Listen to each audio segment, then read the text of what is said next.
Murengero aho bwashema municipality yashoborere byona obuyaba kurambura ibyanga ibya division ya Kasozi hamwe n'akabwohe Central Division n'ikigenderwa cyo kwatara habar kutimba of pipes zirarabe ezamizi baba kunuya yizere gukora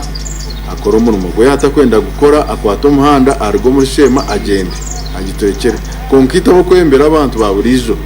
tuza kwikiriza umukozi kushisha government itu ya NRM ebintu bikiza bikafera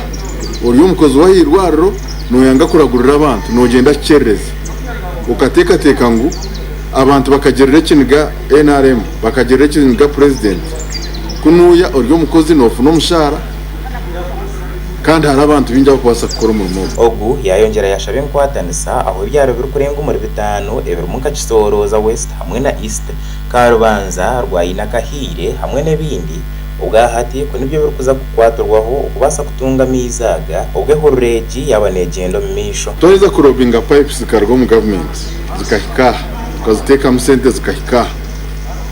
nitwatanisa n'abantu tutimbe emfurege tutimba igina byo kuteka pipes abo kuba government ko basa gukora buri kimwe cyone so nintekateka ngo encourage abantu bashema bakajacira kandi niyo tukoresa kandi niyo tuyambere kureba ngo twasya kilometers zirukika nkaga n'itanu zesheke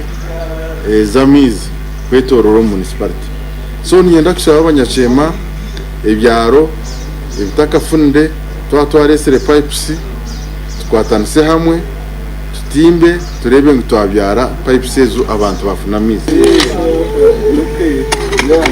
Hakimu Mugabe uri mukuru w'intebe ya Kashatu aho bwa division ya Kashozi we nashobora kugira ngo enkwatanisa nunji eri hagati yabo niyo rumunere tentunguko mucanga aheroku abakwetaga mizi nibingi kandi bo baruri kutimba nyina ko simira member wa parliament omuri Kasozi nga division nizo tukizayo abafunda mizo mbutwarebwe kilometers nyingi Kasozi division haza cyo nkiretwa enkwatanisa nunje itwine nawe icyakabe nikiretwa ito abantu kurenga turehireyo kuko kutimba mfurege ngeje Jacqueline Asimire uri umuhezi wa mukuru w'intebe yo kubanza aho bwa Kishoroza East we nashobora kugira ngo ebizibe by'ubwahati bariyo n'ababera mu konko mbwire utari bwahare nibija kutunga mizi marungi tugiro mbataka twatwisa mwe sente ezo batire nizeze z'umukurazi riyo nzukora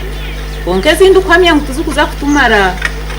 hariho ibintu ariho itubentura abaturi kutwise sentezo omuntu atubuza konka mize nagaza kuko mu mbuga yanjye ningana umuza kurabaho muri kuza rwakize nitwe tubashoborera ngo amize ntuza kubanza tufunaga main rero kuturaheze twije tufunago kutahuma kagabana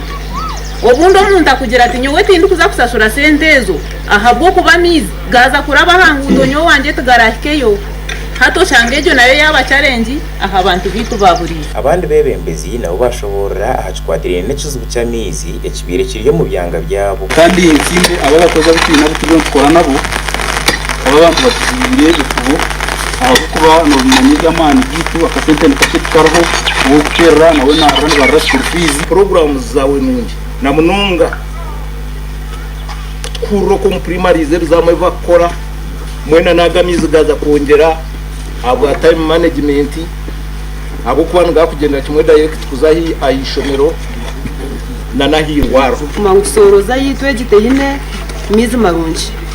twe turukubi tugabantu binji konka tuyana tutaho mwejego bwiteme